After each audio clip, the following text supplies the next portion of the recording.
Again, I raised concerns internally. I was sidelined. I was told to shut up. I received physical threats. My boss said, I would have killed someone who said what you said in a meeting. Senator Hawley. Thank you very much, Mr. Chairman. Thanks for convening this hearing. Thanks to each of the witnesses for being here. Mr. Salapur, let me just start with you. I just want to back up and make sure I understand your testimony because it seems extraordinary to me. And I'm reading the letters that you've submitted from your attorney when you first contacted the FAA, when you contacted the committee. So my understanding is you worked on both the 787 and the 7777, correct? Yes, sir. And you identified major safety concerns with both of these lines, shall Yes, we say? sir. And you identified these to your superiors. Yes, sir. I have written many memos time after time that we can provide. Over a period of years, I think. Yeah, this is like 3 years. For the 787, it's been 3 years of effort. And so your concerns, who knew about your concerns? How far up the chain do you know that they went? I have gone as high as Mark Stockton and Lisa Fall, who's the vice president. The vice president of the company. Yes. So they were and are aware of these major safety concerns. And this is what you do for a living. I mean, you're an engineer, right? I mean, I'm an engineer. I went to quality about 3-4 years ago. And when you put your quality hat, we are the eyes and ears of the public for the safety of the airplane. That's how I feel about our job. And so I have, when I see concerning information or concerning, let's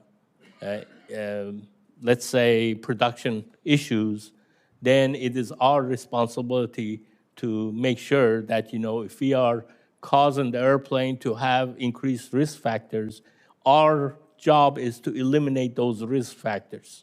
Are these planes safe? Right now, I would not, it's like an earthquake.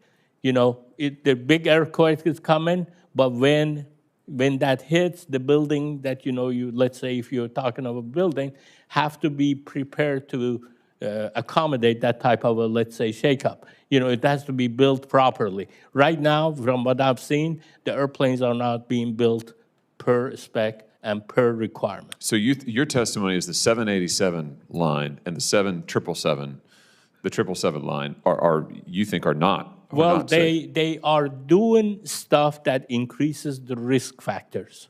Okay, when you increase the risk factors, it's not just one. You are doing stress concentrations, that those stress concentrations, like, breaking a paper clip, you do it once or twice, it doesn't break, but it breaks at some time. As the plane gets older, all of these things that, you took, you said it's not a safety issue, it becomes a safety issue. And the company's response to you was to threaten you?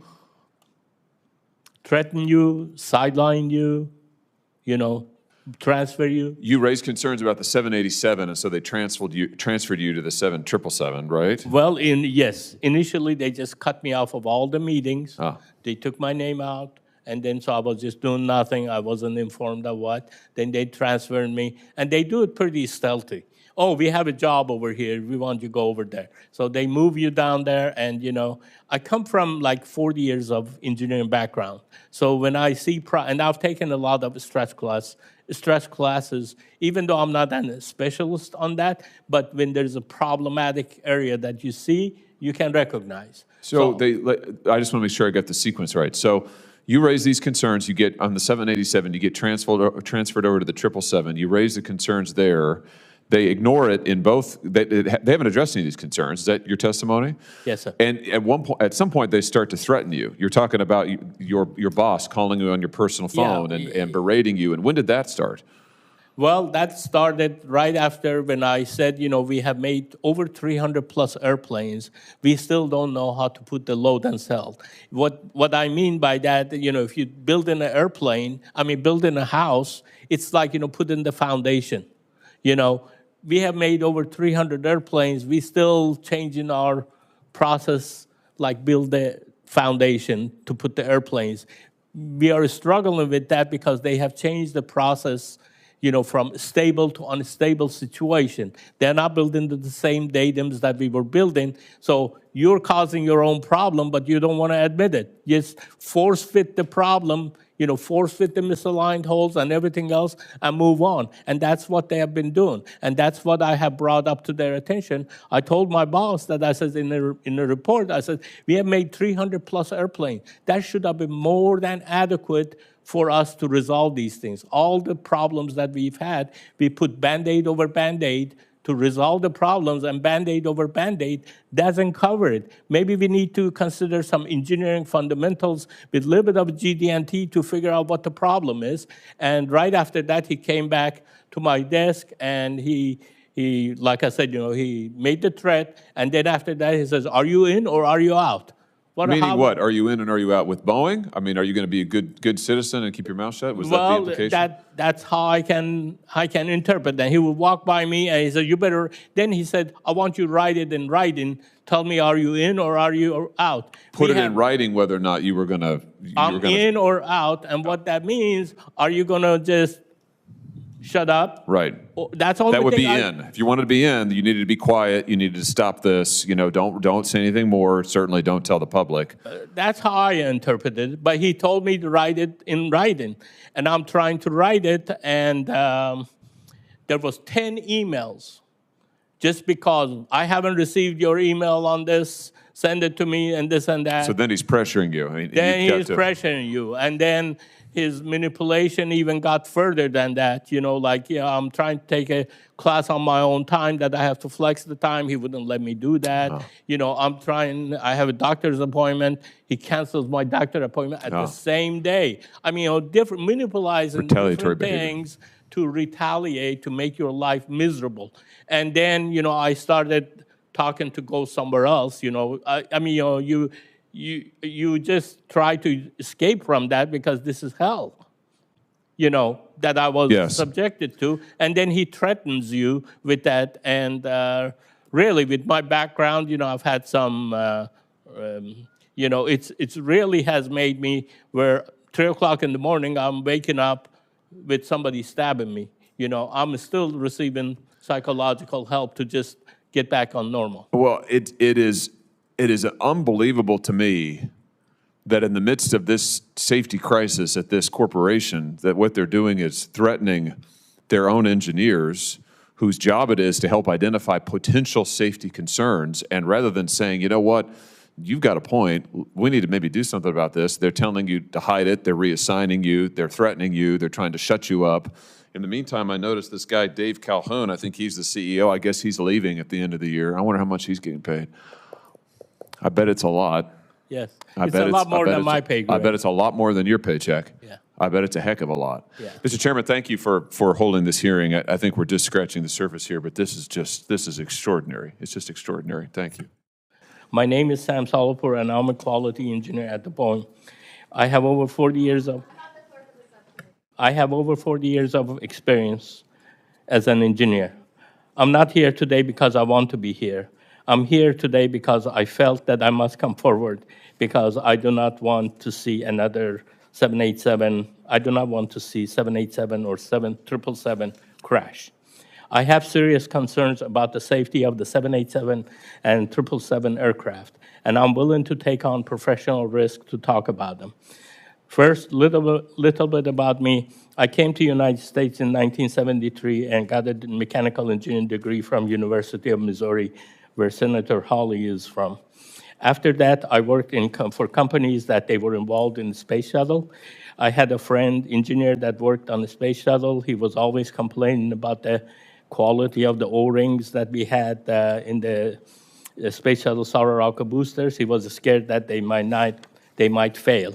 He raised his concerns, and he was heard, and he wasn't heard. And 7 brave astronauts, including the teacher in space, died when the Challenger O-rings ultimately failed, just as he predicted. At the moment, I know that if I were ever in a similar situation, I would have to come up and speak up.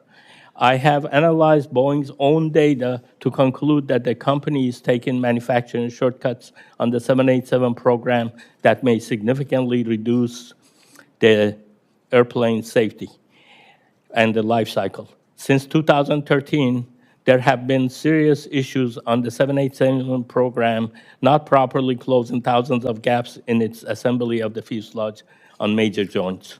Boeing's standard says that these gaps must be closed, usually by a small shim or filler called a shim when they exceed 5 thousandths of an inch.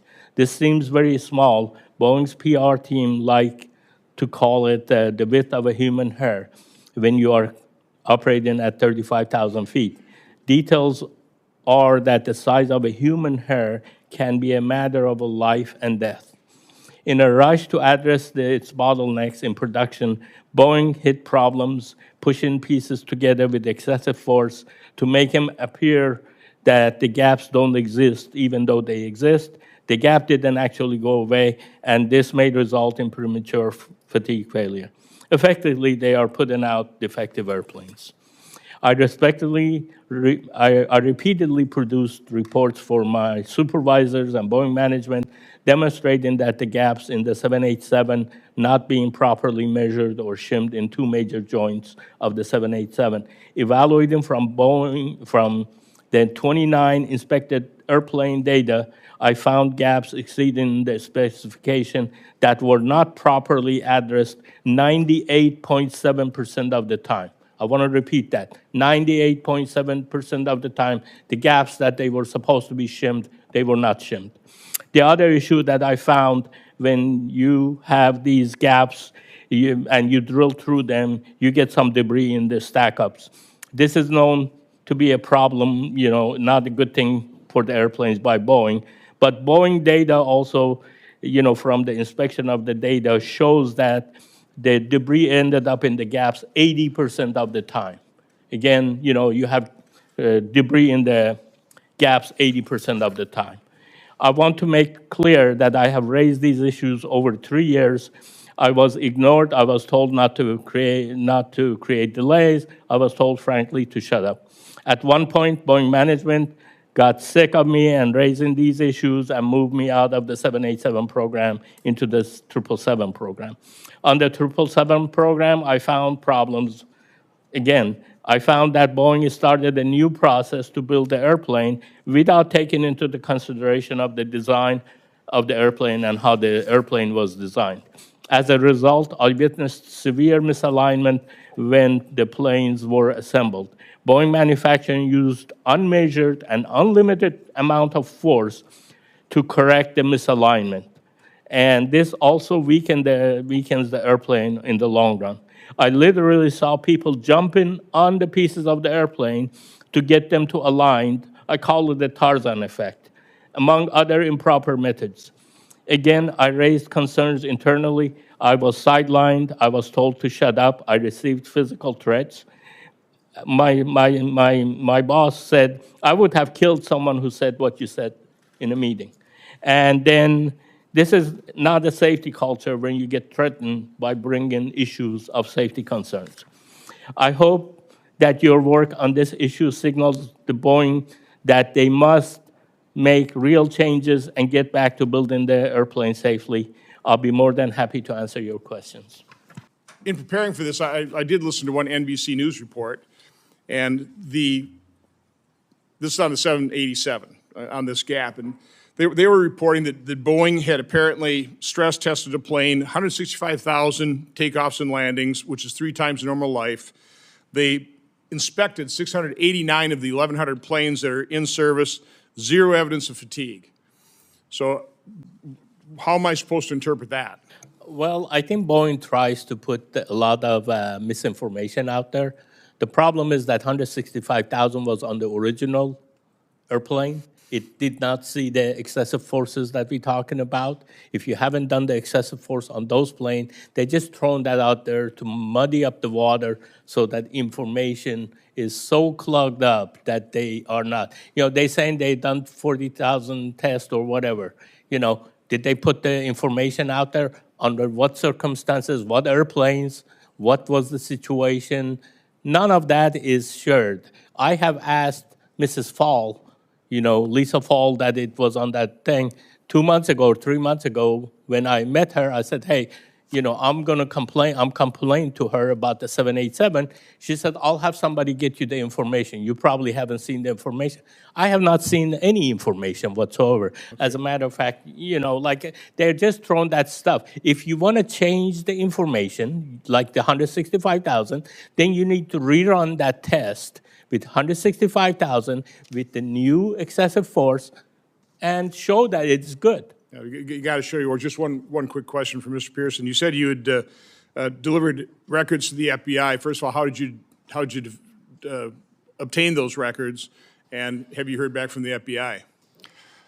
The records were sent to me, and From an internal whistleblower? from an internal whistleblower, and I provided those records to the FBI. And again, for the last couple months, there's been talk that there's no records, and that's obviously this not on the case. Alaskan airline. This is on the situation Alaska Airlines. That Boeing apparently overwrote the video that would have shown.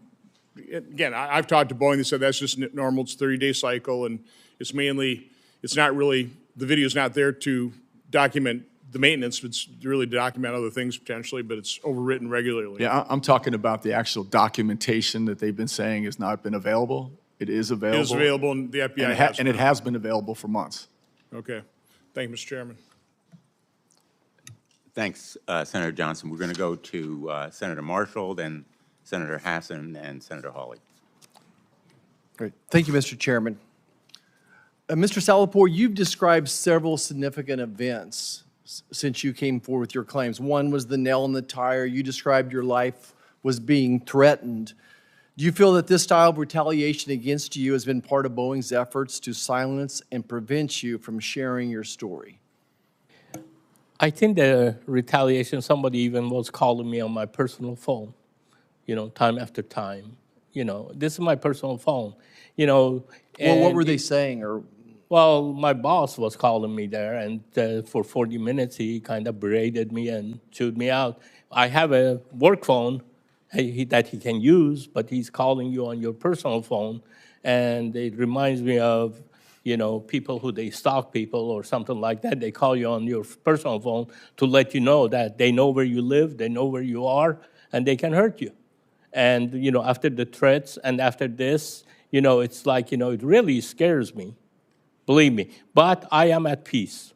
If something happens to me, I am at peace because I feel like by coming forward, I will be saving a lot of lives, and I'm at peace. Whatever happens, it happens. Well, we certainly do appreciate you coming forward and certainly the brave and courage it takes for all of you to do this. Yeah. Do you think that there was a culture of retaliation against whistleblowers at Boeing? Absolutely. And also, there's a culture of when you address the quality issues, and that's all I have done. I haven't made it personal. All I've done is said, hey, we are not measuring the gaps properly. We are not shimming the gaps properly. Then, you get threatened and this and that. All I'm trying to say is that system needs to be changed. Do you still have your job? I have my job. The only reason I have my job because I had my attorneys. We filed for the whistleblower system before I spoke up this time. What's it like when you go back to work?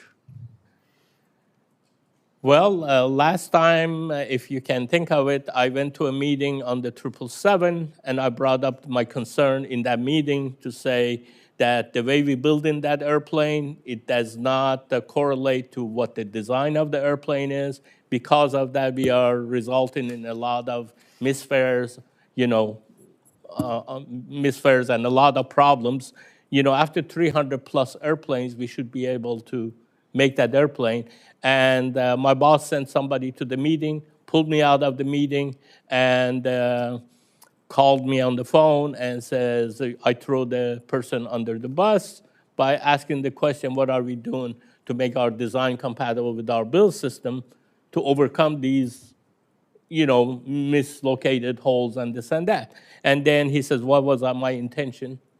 And really berated me. And a week later, he was going to talk about that again. I thought, it's resolved, but a week later, he was talking to me about that. Why should you even be prosecuted for something that, all you're doing is saying, hey, the design that we used to have, we went to determinate assembly, it's not working. What can we do? Have you guys thought about anything to bring that so that they are compatible?